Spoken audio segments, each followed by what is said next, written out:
Hey everybody, Dan here with Ben Feather for Outfitters. Today we're looking at a Ruger SP101.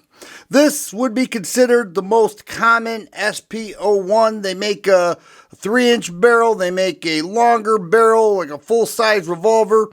This is your standard SP101 that so many people love, has a wonderful reputation, and I owned this 10 years ago. I really enjoyed it. I actually carried it for a while. I'm going to show you my setup once we get into this, so let's do it.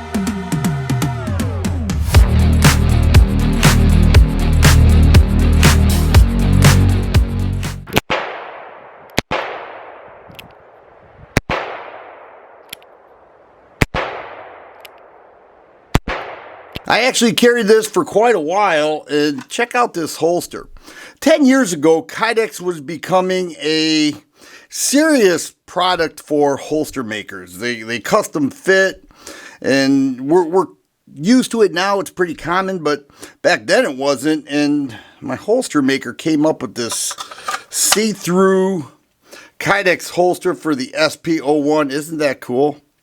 My heart was with the Ruger GP100. That's eventually what I got, but I loved this when I had it, and then I realized I wasn't really fond with the 5 rounds, even though a lot of people are. There are revolver people out there that say, give me a revolver, I don't want anything to do with magazines or jams, and I get that.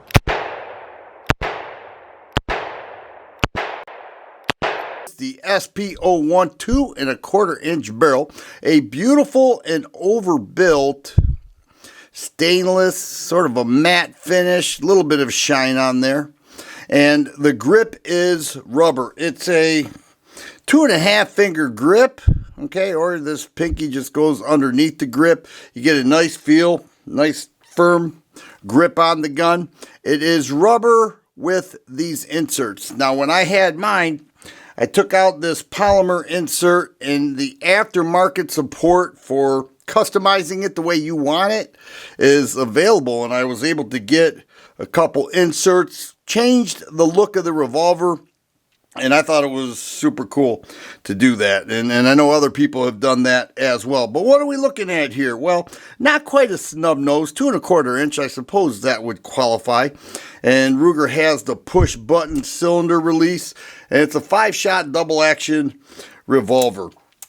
And it is super reliable. Many people will tell you that. Both the GP100, well, Ruger revolvers as a whole, super reliable. This has the spurred hammer. They also have a spurless hammer that sits flush. Okay, you just take this away, and basically that's what it looks like, but the hammer is flush. This, the double action, not too bad, a little on the heavy side. But the spurless hammer is a bit heavier. I noticed that. I said, wow, that is really heavy.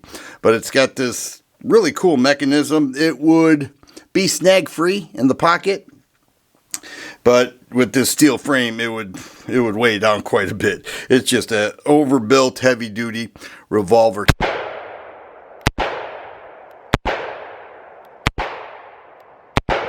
Check out that barrel. It has some sights that are pretty cool, because typically the tunnel rear sight is just a tunnel, but they actually have that cut out there, so you just bury that ramped front in there and you're pretty well accurate with it. You should be, if the shooter does their part. Now this is a pinned serrated front sight. It ramps up just a little bit. It's pinned in case you want to go with fiber optic or a night sight on there. You can do that. And so Ruger gives you some parts here that could be aftermarket support with the grips and the front sight. Other than that, well, and a very cool see-through. You're not going to find this, by the way. The holster maker shut down. For you guys saying, where did you get that? You're not going to find it. Sorry about that. But anyways, it's overbuilt. It's steel. It is a beautiful looking and shooting revolver. I compared it with the Kimber K6S, and both compared very well with each other. But this has a great reputation. 5-shot, 357 Magnum. SP101.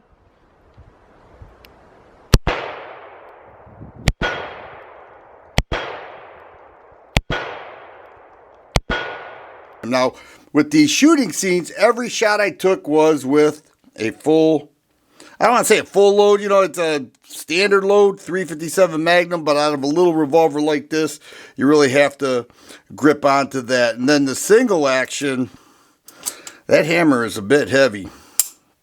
You know, just pulling that back takes a little bit of strength. It's a brand new revolver, this one is. And then it does have a transfer bar safety right there. Okay, so that is the safety. And the cylinder actually locks up in 3 separate places. So when you close that, you know, you twist it so it locks on the bolt stop. You're pretty well good to go. Very reliable and a bit pricey. You're looking at $919 is the MSRP. You could shave off about $120 at the fin. But there it is, Ruger SP101. People love it. People say I have that and I will never get rid of it. They say the same thing with the Ruger GP100. I have this. I no longer have this. Wish I still had it. I don't, but I could just think back in the old days. Once again, Dan here with Fin Feather for Outfitters. Hope you enjoyed the video.